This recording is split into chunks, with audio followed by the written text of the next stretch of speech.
Hello, come in. This is Antique Demonstrations, and I'm your host, Hammer Time Raj.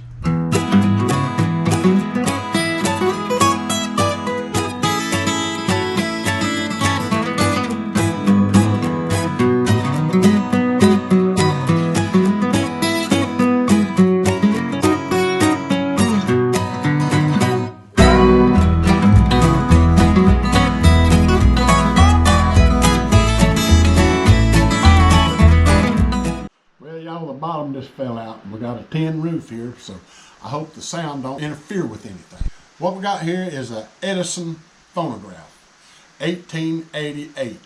I'm telling you right now, this is a hand crank deal. I mean, it plays good music.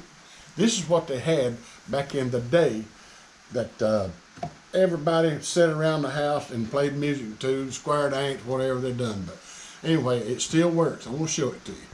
Here's the way you open it up. Pull these little latches out. Pull this lid off. I set it right here on the floor. Put these back in. And crank her up. Oh yeah, she's good and tight. All right, this, my friends, is the speaker. Now, look at that speaker. Oh yeah, that's a stereo. Put that baby on here. The way this thing works, there's a little gear on the end of this switch right here, little handle, and there's gears all down through there, right across here. And when this thing's turning, this turns in here, and it makes this thing follow all the way down the groove. It goes all the way down the groove and plays the music. So that's how that works. Now this is the record. Now, I don't know if y'all have ever seen one of these cylinder records or not, but they're really neat. And here's the way you take this record off. You slide this arm over, pull the arm out, and you pull the record right off. Now, check that record out. Ain't that the coolest thing? Look at that. You see the grooves? Look at the grooves. Anyway, and you put it back on just like this. Hold this around. And you close it just like this, push that in, and it's in the groove over there. She's ready to roll. When you turn it on, you watch it turn now. See there? Now to play it, you pull this lever out right here and watch it fall down on the grooves.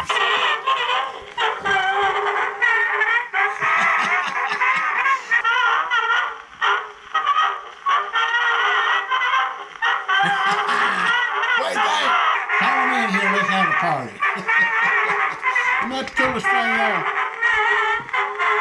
So that's the way she works, and I can tell you right now, this is 1888, dated right over here. It's got several dates on it. If you want to come in close look.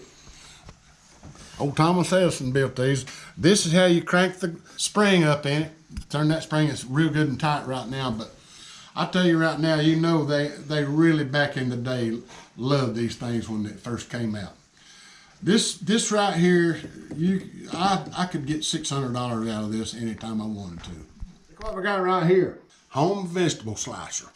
All you do is lay your vegetable in here. Look at them blades right there. Lord, that's sharp. And slide that baby this way, back and forth, back and forth. Look at that little guide on that thing. Ain't that cool?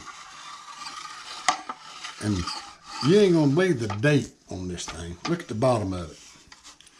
The date is right here. Can you read that? 1898. 1898 vegetable slicer. Still got the daggone paperwork on it. So they wasn't used a whole lot back in, but I'm gonna show you how this baby works now. Them daggone blades is sharp. Let me get my bowl over here and get me something to slice up. Here you go, let's see what we'll do with this old tater. Just lay her in there and slice that baby up.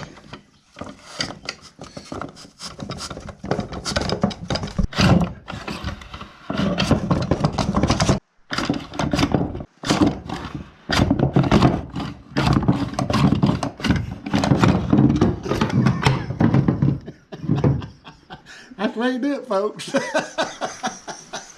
That's why they didn't sell many of them. I ain't sure, but I don't believe you're supposed to cut taters with these things. Lord have mercy, gotta be something easier to cut than that. So, let's see. You're looking at about $75 for one of these with a date on it and everything, but don't cut no taters with it. Bet y'all ain't ever seen one of these. This is the ticket right here from 1800s. Let me tell you, this thing does wonders when you see it. I can pick it up. It's heavy. I'm telling you right now, that baby's heavy. Can you hear that? Shoot. What this is, it's a log splitter. Splits logs back in the 1800s. And how this thing worked is, see the end of that? They'd pour gunpowder in the end of that. I don't know how much, because I ain't ever used it, and I ain't going to. But they'd pour gunpowder in there, and then they'd put wadding in there, old paper and stuff, and they'd do that right there. Then they'd take a sledgehammer and drive this part into the end of the log all the way up to here.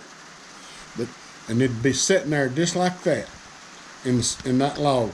Then they'd drop a fuse down in here, and they'd get way back.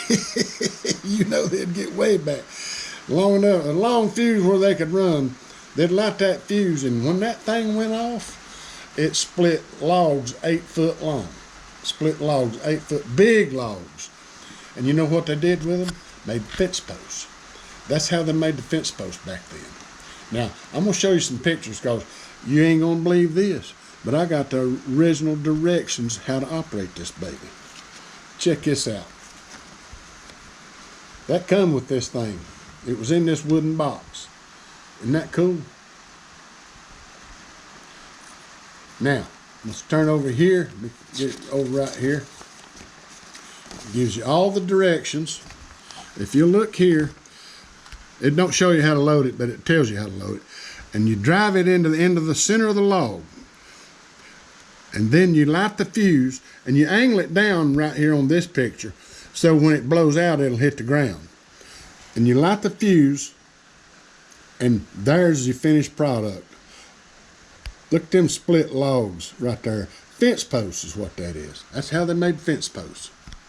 Then most time they'd use cedar or any kind of wood that wouldn't rot.